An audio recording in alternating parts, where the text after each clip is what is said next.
dimbale suñu réew waaye ci àdduna bi boobu te wicc ci barke sayyidina Muhammad sallallahu alayhi wa sallam yal na yàlla delloo yépp na mu meloon te yàlla def jullit yi delluwaat ci seen borom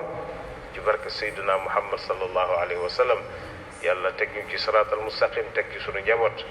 yal na yàlla sàmmal ñu suñu diine sàmmal ñu suñu ngor sàmmal ñu suñu mbokk yàlla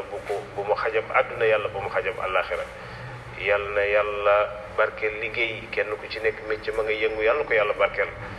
li nga xam ne feebar bi indi na ko ci ay coono yàlla na ko yàlla teggi yàlla oyofal ko ba jullit yi àttan ko bi ak sidna Muhammad sallallahu alayhi wa sallam yal na yàlla dimbali xale yi jàng yàlla bu feebar bi yàq dara ci seenum njàng ci barke sidna Muhammad sallallahu alayhi wa sallam la ñuy séntu ci seen njàng yàlla na leen ci yàlla defal lu kawe seen jot ci barke sayyidina Muhammad sallallahu alayhi wa sallam suñuy way dawlu yàlla na yàlla yërëm leen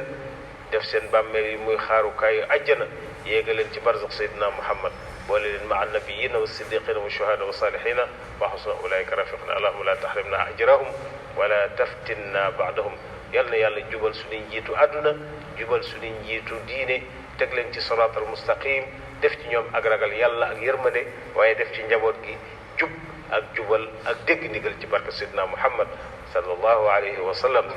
yal na yàlla aar ñu aar njaboot gi làqu ñu fa la yàqeegul allahumma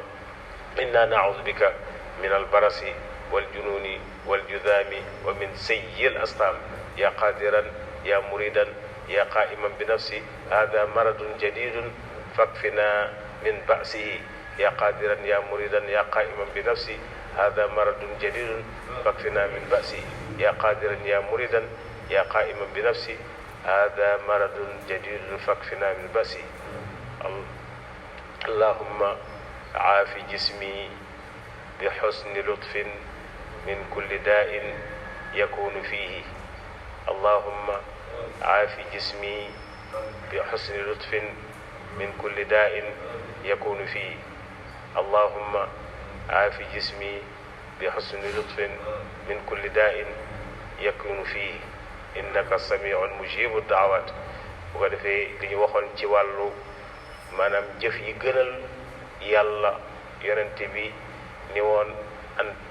mooy sururun tudxiluhu ala muslimin nee na fexe ba